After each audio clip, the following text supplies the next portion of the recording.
Hello, my patriotic and malicious friends. Good buddy Mr. RashBone's with you again, out here in the fray.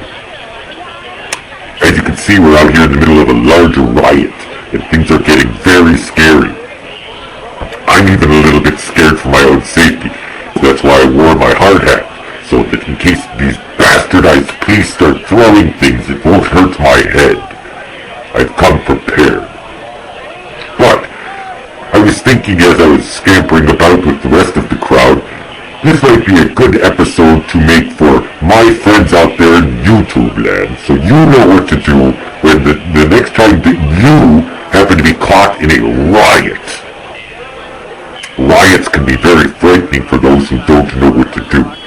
Therefore, I think we're going to make certain that we convey the important aspects of what you should do in a riot, not only to keep yourself safe, but also what you should do to have a good time during your riot.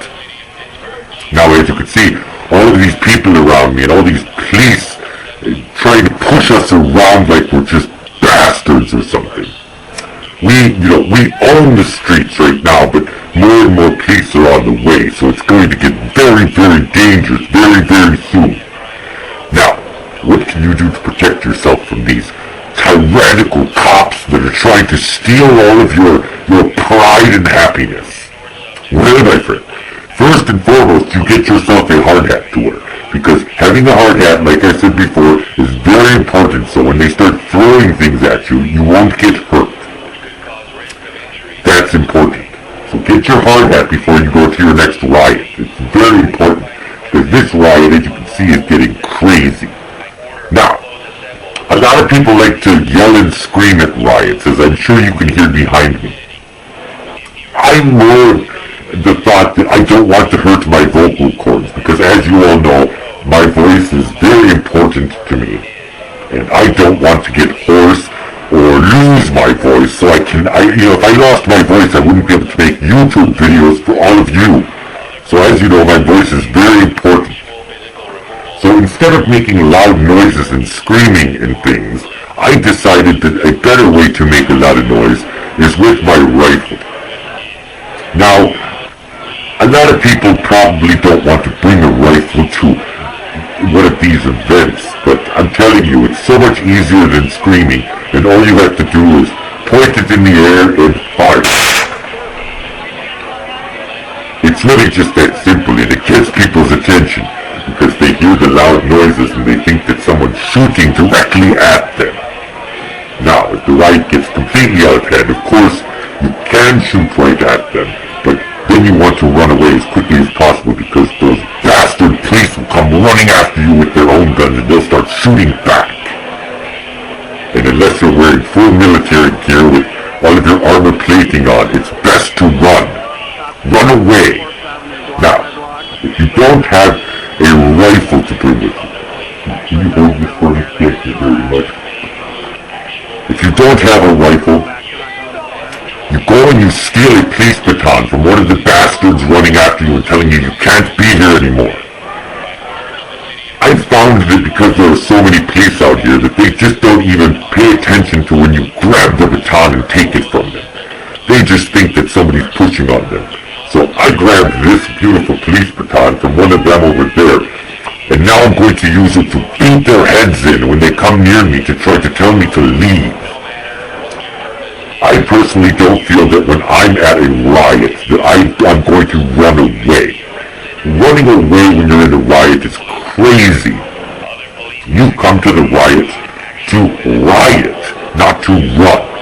If you want to run, join a marathon, and then you can run all day long. But when you're in a riot, stand your ground with your weapon, and when they come for you, beat them on the head with it over and over again. That is personally what I would do if I were you at the next riot that you find yourself in. Now, what happens if beating people on the head and shooting your weapon in the air just isn't getting anyone's attention? Well, my friends, we have plans for that as well. You know, the worst possible thing that could happen to you in a riot is when you're beating people and shooting at them, they just don't pay attention to you and they don't care. They just basically think that you're just another bastard trying to cause problems. Now, while this is kind of the case, sometimes you just want a little bit more of a feeling that you're getting recognition for your duties that you're doing. So, after beating people and shooting at them, we'll have to go to the next step to cause some major havoc, to get a little recognition, because we didn't come to this riot just to play Barbie dolls or anything like that. We're here for a very important purpose. And that important purpose gets to the point where you need to make all sorts of havoc and noise.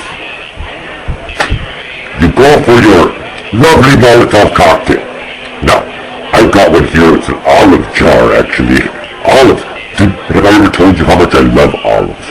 Oh my goodness, Mr. RashBone loves olives. I ate the whole jar in like a day and a half. It gave Mr. RashBone a little bit of a stomachache, but I'm much better now. And now we have a beautiful, beautiful Molotov cocktail to use on police cars and police horses and any other bastard that thinks that they are in control. During a riot, you kind of, as a rioter, you want to feel that you have some semblance of control. Because all of these stormtroopers are marching towards you. You don't want them to get you. So what do? You light your Molotov cocktail and you throw it at them. And then you watch them burn. Unless, of course, your jar doesn't break. That's the next point. You must always throw your jar very forcefully.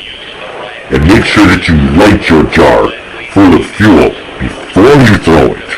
Because if you don't light it, it will just break and it'll smell like gasoline all over the place. And while people don't like getting gasoline all over their clothes, it's just not going to have the effect that you want it to. I'm going to save this one for a little bit later because I want to use it when the bastards really start charging us. Now, what else would you want to have on hand in this type of a riot situation? Well, let me tell you something. If you don't happen to have a gas mask of any sort, you're going to have to improvise. Now, I have just a shirt here. You put the shirt over your face like this, so that the tear gas and nastiness can't get you and choke you out and kill you. Nobody wants to be in a riot, falling on the ground, gasping and breathing for air that they can't get into their swelled up lungs. It's really embarrassing and it's kind of gross when you're frothing out of your mouth and saying, oh, my eyes burn and I can't feel my chest and things like that, because you're in a riot. You're supposed to be rioting, not convulsing on the ground like a moron. So, always have something to put over your face when the bastards shoot their tear gas canisters at you. Now, I hope these tips were helpful for you, my friends. I'm gonna go now, and I'm going to see how bad rubber bullets do hurt.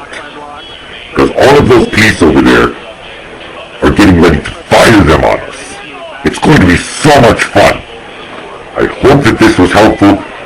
I hope to see you very soon. And please, at your next riot, make the most of it. Bring a picnic lunch and lots of Molotov cocktails. And just have a good time rioting. Until next time, my friends, good luck to you. And, as always, God save the Republic.